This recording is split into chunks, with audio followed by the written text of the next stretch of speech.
Kejadian di dunia pada tanggal 19 Agustus. Pertama, Afghanistan merdeka. Tepat pada 19 Agustus 1919, Afghanistan memerdekakan diri dari Britania Raya.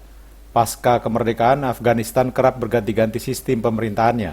Afghanistan sendiri merupakan Republik Islam Presidensial Unitary, dengan Islam sebagai agama resmi negara. Afghanistan berkembang dan kemudian bergabung menjadi negara anggota dari PBB, Organisasi Kerjasama Islam, OKI, Grup 77 atau G77, Organisasi Kerjasama Ekonomi atau ECO, dan Gerakan Non-Blok GNB. Ekonomi Afghanistan berada di peringkat 108 di dunia, dengan PDB sekitar 64,08 miliar US dollar. Kedua, berakhirnya operasi Bagration pada Perang Dunia Kedua. Operasi Bagration adalah serangan umum oleh tentara Soviet untuk mengusir tentara Nazi dari Belarusia, yang menyebabkan hancurnya Satuan Tentara Tengah Jerman pada Perang Dunia Kedua. Operasi Bagration yang sudah berlangsung sejak 22 Juni 1944 ini berakhir tepat pada 19 Agustus 1944. Hasil dari operasi Bagration yakni kemenangan terhadap Uni Soviet. Sebanyak 178.507 orang dari pihak Uni Soviet tewas, sementara dari pihak tentara Nazi dikabarkan ada 400.000 orang yang tewas. 3. Hari jadi Mahkamah Agung. Presiden Soekarno melantik atau mengangkat Kusuma Atmaja sebagai Ketua Mahkamah Agung Republik Indonesia 2 hari setelah diproklamirkannya kemerdekaan Indonesia, tepat pada 19 Agustus 1945. Pelantikan itu ditetapkan juga sebagai hari jadi Mahkamah Agung.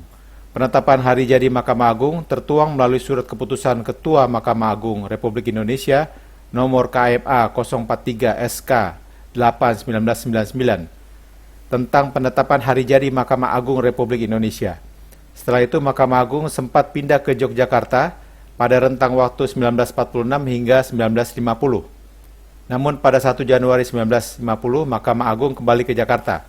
Saat itu Kusuma Atmaja kembali menjadi Ketua Mahkamah Agung hingga meninggal dunia. Keempat, pesawat tujuan Arab terbakar di bandara, 301 orang meninggal. Pesawat Lockheed L-1011 maskapai Saudia, penerbangan 163, mengalami kecelakaan di Bandara Riyadh, Arab Saudi pada 19 Agustus 1980. Akibatnya seluruh penumpang di dalam pesawat tersebut meninggal dunia. Ada 287 penumpang dan 14 awak yang meninggal akibat peristiwa tersebut. Lockheed L-1011 merupakan maskapai penerbangan rute Karachi, Pakistan menuju Riyadh, Arab. Namun pada saat mendarat, bagian dalam kargo pesawat terbakar. Seluruh penumpang di dalam pesawat terjebak, tidak bisa keluar hingga meninggal dunia. Total ada 301 korban jiwa dalam insiden itu. Di Markas Perserikatan Bangsa-Bangsa, daerah Irak pada 19 Agustus 2003, Wakil Istimewa PBB Sergio Ferreira de Mello dan 21 orang lainnya menjadi korban tewas akibat aksi teror bom tersebut. Tak hanya itu, 100 orang yang berada di dekat lokasi dikabarkan juga terluka. Pelaku pengaboman sendiri diduga Jamaat Al-Tauhid wal Jihad. Mereka melakukan serangan dengan menggunakan truk berisi bom. Abu Musab Zarqawi yang merupakan pemimpin organisasi teroris Al-Qaeda mengaku bertanggung jawab atas peristiwa itu.